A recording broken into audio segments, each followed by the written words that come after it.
충격적인 휴머노이드 로봇을 발표하며 테슬라는 전기자동차 회사가 아니라 인공지능 회사임을 본격적으로 선포했던 작년 2021년 테슬라 AI 데이. 올해는 지난해와 달리 8월이 아니라 현재 시각 지난 9월 30일에 개최되었는데요. 소문만 무성했던 휴머노이드 로봇 옵티머스는 어떤 모습으로 등장했을까요? 그리고 우리는 이 옵티머스를 어떻게 평가해야 할까요? 안녕하세요. 아제노드 오 작가입니다. 안녕하세요. 아제노드 투디입니다.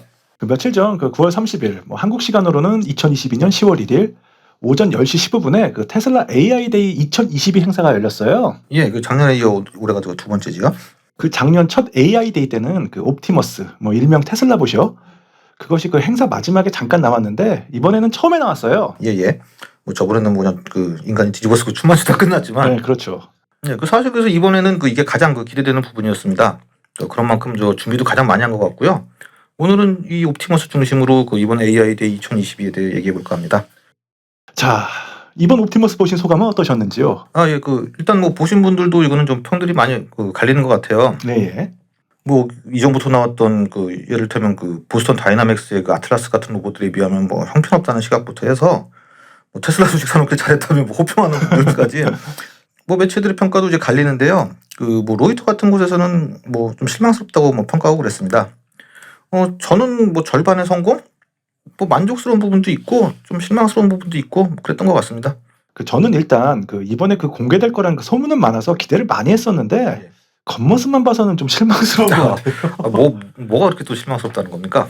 말씀처럼 보스턴 다이내믹사의 로봇들에 비하면 움직임도 어설펐고요. 또 처음 공개했던 이미지에 비하면 많이 투박스러워 보였어요.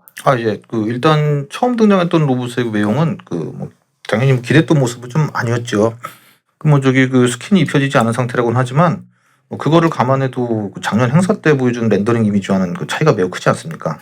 그것도 그렇고 움직임도 너무 어설펐던 거 아닙니까? 예, 확실히 하드웨어적인 면에서는 기존에 개발됐던 로봇들에 비해서는 더 낫다거나 이런 부분은 없어 보이고요. 방금 지적하셨듯이 보스턴 다이내믹스 로봇들과 비교하면 한참 부족한 모습 아닙니까? 이거는 일론 머스크도 인정한 부분입니다. 그리고 또 시속 5마일의 속도는 고사하고 금방 자빠지게 생겼던데. 예. 그래서 그 부분은 이번 스펙 공개할 때는 빠졌더라고요. 근데 나중 영상에서는 이게 서서히 안정되고 이제 빨라지는 모습을 보여주긴 했어요. 아무튼 그 후에는 또 이제 스킨이 입혀진 두 번째 로봇을 공개했는데 이거는 좀 외형적으로는 작년 발표 때 모습과는 좀 닮아 있긴 했지만 이게 보시면 스스로 서 있지도 못해가지고 지지대를 단체로 나와 있지 않았습니까? 그랬죠. 예. 사람들이 막 들고 이동하고. 네. 확실히 좀 실물 시연에서는 전혀 인상 깊었던 부분이 없긴 했어요. 일론 머스크도 아직 개발 중인 거를 이제 무리하게 기능 시연했다가 이게 또 넘어지거나 해서 이렇게 비웃음거리 되기 싫었다고 직접 얘기하긴 했습니다.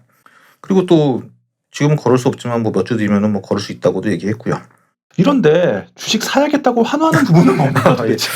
예, 그게 일단은 기존 로봇들과 차별화된 부분들이 있으니까 이렇게 사람들이 환호하는 거 아니겠습니까? 일단 다른 로봇들에 비해 손가락을 정밀하게 묘사한 부분은 좀 인상적이었어요.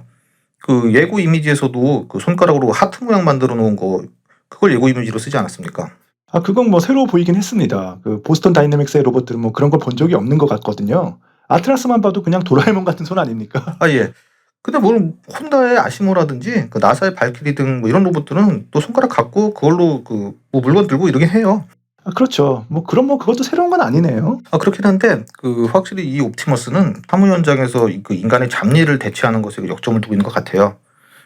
인간의 노동을 대체한다는 것이 목표라고 머스크가 직접 언급 예전부터 했었고요. 그러다 보니까 이게 최대한 사람의 형태와 비슷하게 만들려는 것에 중점을 두고 있는 것 같습니다. 꼭 사람의 형태에 가까워야 일을 잘하는 겁니까? 그건 아닌 것 같은데.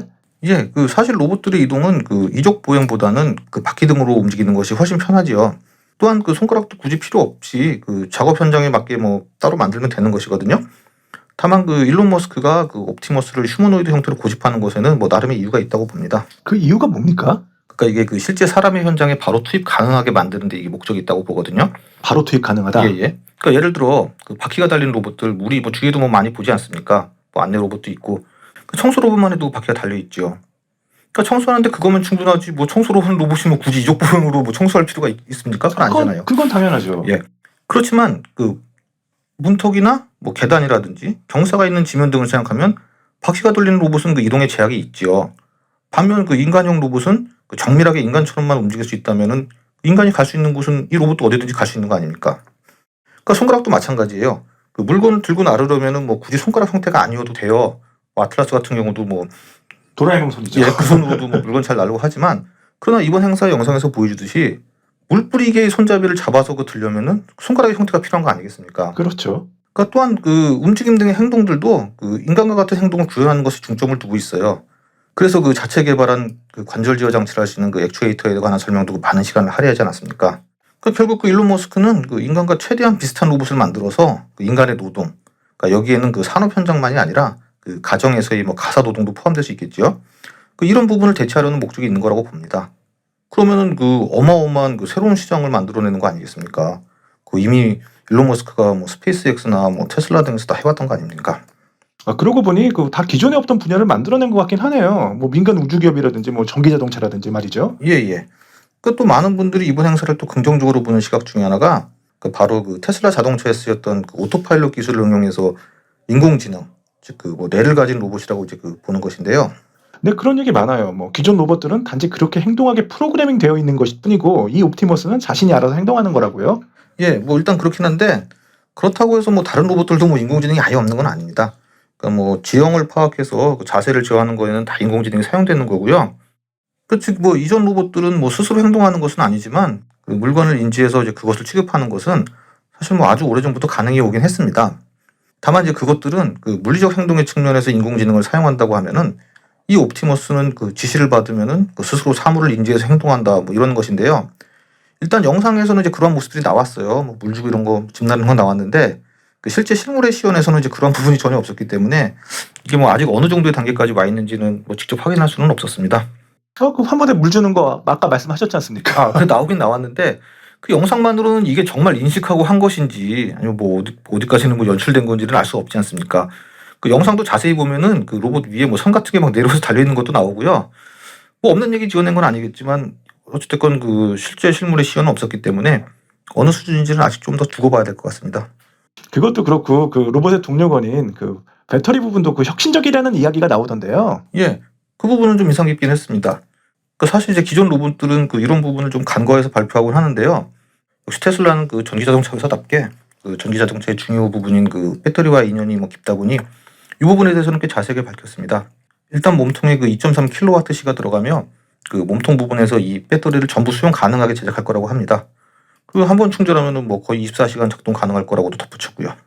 아니 그 고작 하루 24시간이면 좀 불안한 거 아닙니까? 아니 뭐 아틀라스 같은 거 그 어려운 동작 취하면서 그거 배터리 얼마나 갈 것 같아요? 1시간도 못 갈 것 같은데요?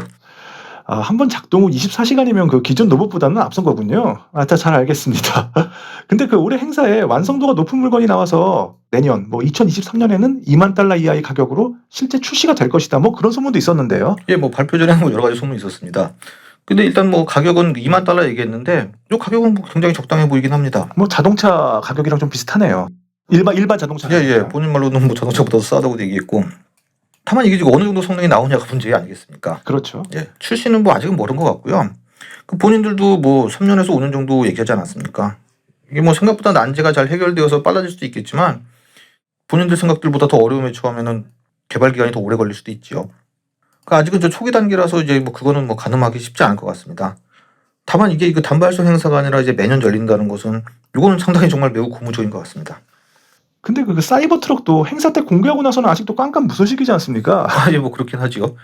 그래도 뭐 니콜라처럼 그 없는 제품 사기치는 건 아니니까 뭐 내년 발표를 뭐 기대해 보도록 하지요. 혹시 그 회사 가치에 올리려는 쇼 아닐까요? 기업들 행사가 다 자기 제품 다른 것보다 좋다고 뭐 제품 가치 올리려는 거 그래서 하는 거 아닙니까? 특히 뭐 다른 제품 대비 뭐 자사 제품 강한 것만 보여주고 뭐 취약한 거 숨기는 거는 뭐 당연하지요. 확실히 그 하드웨어 측면에서는 그 기존 것들에 의해 부실하니까 일론 머스크도 그것들과 비교하는 얘기 많이 했어요. 예, 그렇습니다. 그런 다른 회사 뭐 로봇 제품들 다 멋지고 훌륭하지만 우리처럼 그 인공지능은 없다. 우리는 AGI 일반 인공지능 즉 강인공지능으로 간다. 이런 면을 좀 많이 부각시켰죠. 그 옵티머스 다음으로는 그 FSD 그 풀 셀프 드라이빙이 있는데요. 예.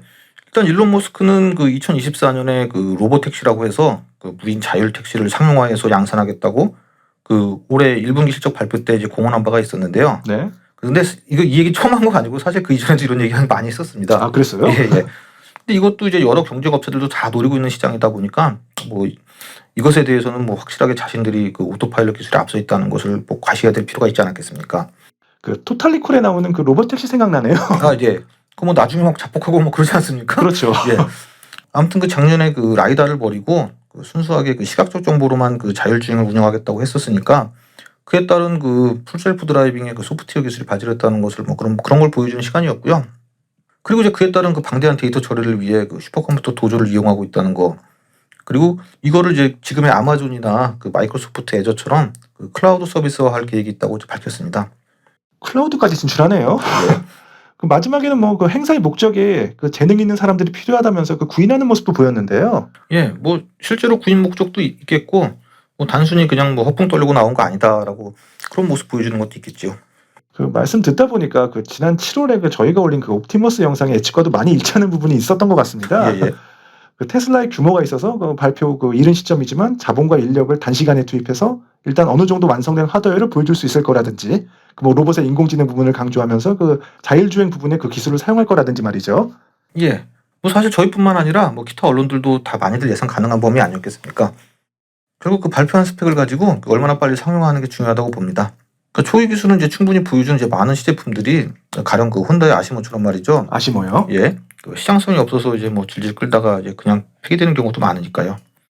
근데 일단 머스크는 뭐 3년에서 5년 예상한다고 하는데 뭐 이게 일반인들은 먼 이야기 같지만 뭐 결코 긴 시간은 아니라고 생각합니다. 그렇죠. 뭐 일단 상용화가 돼서 그 대량 생산이 가능하고 그 상품성이 있어야 뭐 더 업그레이드 버전도 개발되는 그 선순환이 되겠죠. 자, 그래서 그 전체적인 느낌은 어떠셨습니까? 총평을 한번 해주시죠. 그 일단 그 옵티머스에 관심이 많이 쏠렸었고 그 또 상대적으로 그 새로운 발표가 적었던 그 후반부 자율주행과 슈퍼컴퓨터는 아무래도 좀 그다지 신선하지 않았던 것 같습니다. 그 다만 이제 그 도저히 클라우드 서비스와는 좀 새롭긴 했고요. 자율주행은 뭐 올해 안에 생산하겠다는 내용에서 또 한 발짝 물러난 건 좀 아쉬웠습니다. 그리고 이제 옵티머스는 뭐 일단 단기간 내에 뭐 그 정도 프로토타입을 보였다는 것은 뭐 굉장히 놀라운 일이긴 합니다. 반면 이제 실물 시연은 그 별로 인상 깊지 못했지만 그래도 그 제품의 그 확고한 방향성과 그 합리적인 가격 공개라든지 그리고 이제 앞으로의 행사를 이제 계속 기대하게 만드는 이런 부분들은 긍정적으로 봅니다. 계속 생산을 하는 거에 굉장히 방점을 찍으시네요. 아, 그렇죠. 이거 계속 지속한다는 게 중요한 거 아니겠습니까? 그렇겠죠. 잘 알겠습니다. 오늘은 그 이전 9월 말일에 있었던 그 테슬라 AI데이 2022 행사에 관한 내용을 다뤄봤습니다. 재밌으셨다면 구독과 좋아요 좀 부탁드리고요. 저희는 다음 시간에 다시 찾아뵙겠습니다. 시청해주셔서 감사합니다. 감사합니다. 자, 영상 유익하게 감상하셨는지요? 다음 시간에 더 재미있고 유익한 영상으로 찾아뵐 것을 약속드리며 좋아요와 구독 부탁드리겠습니다. 지금까지 아즈앤어드였습니다. 편안한 일상 되세요.